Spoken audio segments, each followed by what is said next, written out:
பரோட்டா செய்கிறதுக்கு இப்போ நம்ம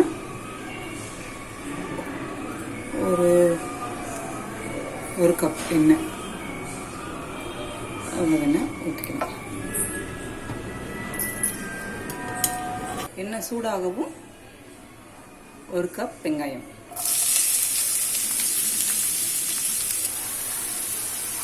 வெங்காயம் நல்லா கோல்டன் ப்ரௌன் வர்ற அளவுக்கு வதக்கணும். வெங்காயம் இப்போ கொஞ்சம் கோல்டன் ப்ரௌன் ஆகிட்டு இந்த நேரத்தில் வந்து நம்ம தக்காளி ஆட் பண்ணணும்.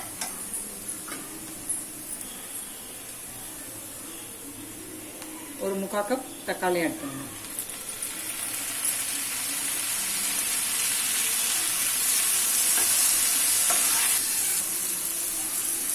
வெங்காயம் தக்காளிக்கு தேவையான அளவு உப்பு போட்டுக்கணும். அப்போ தான் கொஞ்சம் சீக்கிரம் வதங்கும்.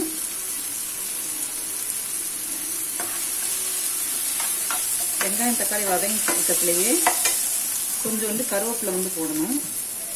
கருவேப்பிலை போட்டால் தான் முட்டை பரோட்டா வந்து நல்லா வாசமாக இருக்கும்.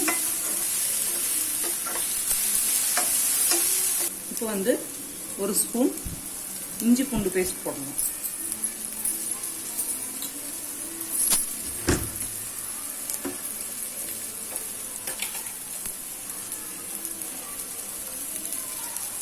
ஒரு 1/4 ஸ்பூன் மஞ்சத்தூள்,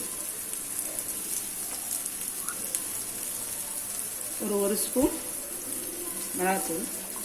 காரம் ஜாஸ்தி சாப்பிடுவீங்க அப்படின்னா ஒரு 1.5 ஸ்பூன் சேர்த்துக்கலாம்.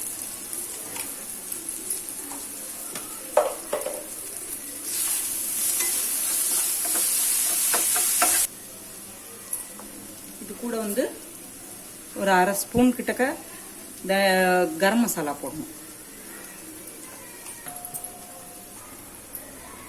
ஒரு 1/4 ஸ்பூன் தனியாத்தூள். எல்லாமே இந்த பச்சை வாசம் போகிற அளவுக்கு கிண்டி விட்டுக்கணும்.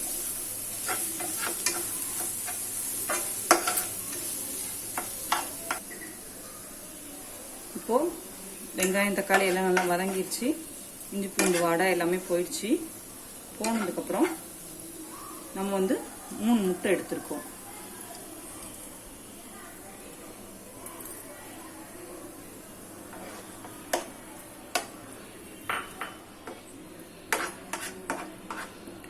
ஒரு பரோட்டாக்கு ஒரு முட்டை அப்படி கணக்கு பண்ணி எடுக்கணும். குறைஞ்சது ஒரு பரோட்டாக்கு ஒரு முட்டையாவது போடணும்.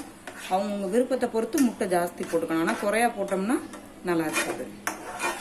முட்டைக்கு தேவையான அளவு உப்பு போட்டுக்கணும்.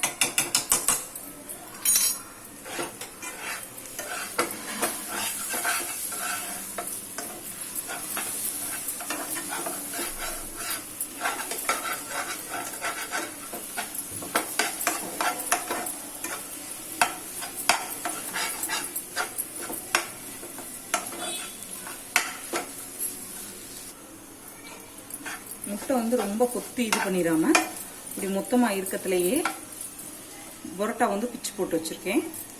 3 பரோட்டா நான் பிச்சு போட்டிருக்கேன். அந்த 3 பரோட்டா சேர்த்துக்கணும். முட்டை ரொம்ப உதிர்ந்து இருந்துச்சு அப்படின்னா பரட்டும் போது நல்லா இருக்காது. ஒரு 2 மினிட்ஸ் வந்து அந்த பரோட்டாவோட முட்டை வந்து நல்லா சேரணும். ஸோ அதனால அப்படியே அடுப்பில் இருக்கட்டும். கரண்டியை வந்து இந்த மாதிரி ஃப்ளாட்டாக இருக்கிற கரண்டி மேக்ஸிமம் எடுத்துக்கோங்க. அது வச்சு நல்லா வந்து இப்படி கொத்தி விட்டீங்க அப்படின்னா பரோட்டா வந்து ரொம்ப நல்லா இருக்கும்.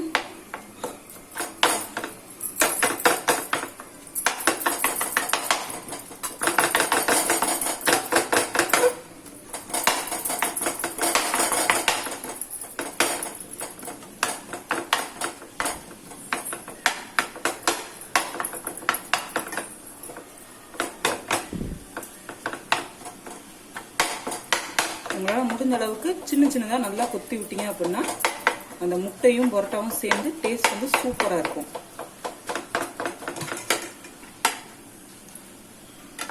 உங்ககிட்ட இந்த மாதிரி கரண்டி இல்லை அப்படின்னு நீங்கள் ஃபீல் பண்ணீங்க அப்படின்னா, அந்த மாதிரி கரண்டி இல்லாதவங்க இந்த மாதிரி விளிம்பு வந்து நல்லா ஷார்ப்பாக இருக்கும்.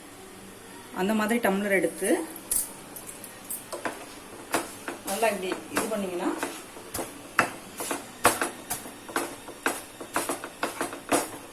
பரோட்டா வந்து நல்லா மசிஞ்சு வரும்.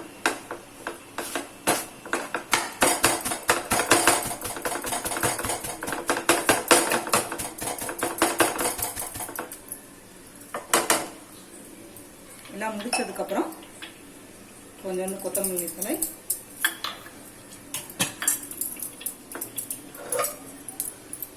நல்லா கிண்டி இருக்கும்.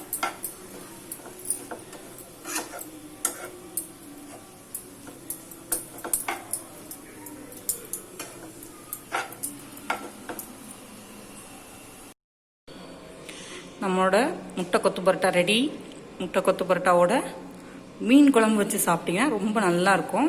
சென்னையில் நிறைய இடத்துல இது மாதிரி தான் கிடைக்கும். சாப்பிட்டுட்டு எப்படி இருக்குன்னு சொல்லுங்கள். தேங்க்யூ.